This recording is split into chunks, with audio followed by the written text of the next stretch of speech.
East Bengal একজন Australian প্লেয়ারকে sign করেছে, ক্রিস ইকোনমিডিস। সোশ্যাল মিডিয়ায় অনেকেই বলছে যে এটাই ইস্ট বেঙ্গলের সাম্প্রতিক সময়ের সবচেয়ে বড় সাইনিং। কিন্তু যদি আমি বলি যে এই ট্রান্সফারটা যতটা এক্সাইটিং দেখাচ্ছে তার থেকেও বেশি ওয়ারিং। না, আমি বলছি না যে ক্রিস ইকোনমিডিস খারাপ ফুটবলার, বরং সমস্যাটা উল্টো। ও খুব ভালো ফুটবলার বলেই চিন্তাটা আরও বড়। একটা প্রশ্ন করি যে শেষবার ইস্ট বেঙ্গল কবে একজন ইনজুরি প্রন বিদেশিকে এনে পুরো সিজন ধরে তার সার্ভিস পেয়েছিল? সাউল ক্রেসপোর কথা মনে আছে? কোয়ালিটি নিয়ে কোনোদিন প্রশ্ন ছিল না, কিন্তু ইস্ট বেঙ্গল কি তার সার্ভিস কন্টিনিউসলি পেয়েছিল?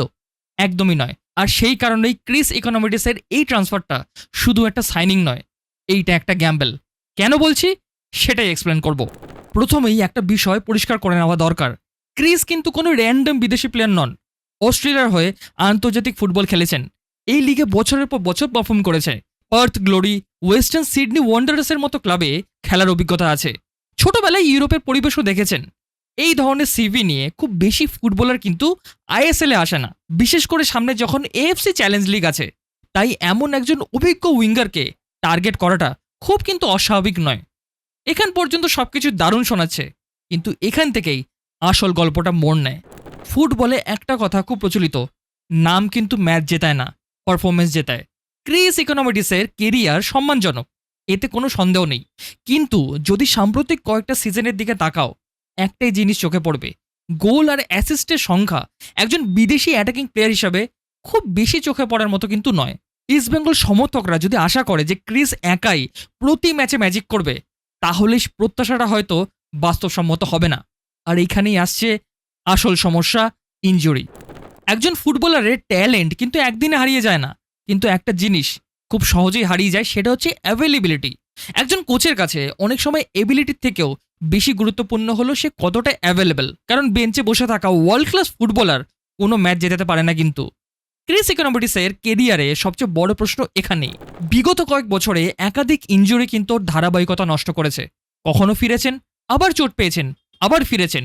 এই সাইকেলটাই হচ্ছে সবচেয়ে বড় চিন্তার। আর ইস্টবেঙ্গল সমর্থকদের জন্য এটা কিন্তু নতুন কোনো এক্সপিরিয়েন্স নয়। সাউল ক্রেসপোর কোয়ালিটি নিয়েও কিন্তু কেউ প্রশ্ন তোলেনি, কিন্তু যখন সবচেয়ে দরকার তার ছিল, তখন তাকে পাওয়া যায়নি। আর সেই স্মৃতিটাই কিন্তু আজ আবার মনে হচ্ছে যেন ফিরে আসছে। কিন্তু ধরো ক্রিস পুরো সিজনটা ফিট থাকলো, তাহলে কি সব সমস্যা শেষ?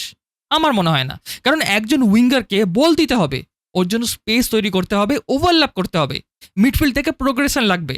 অর্থাৎ ক্রিস ইকোনমিডিসের সাকসেস কিন্তু শুধুমাত্র ওর উপর নির্ভর করছে না, পুরো ইস্টবেঙ্গল সিস্টেমের উপর নির্ভর করছে।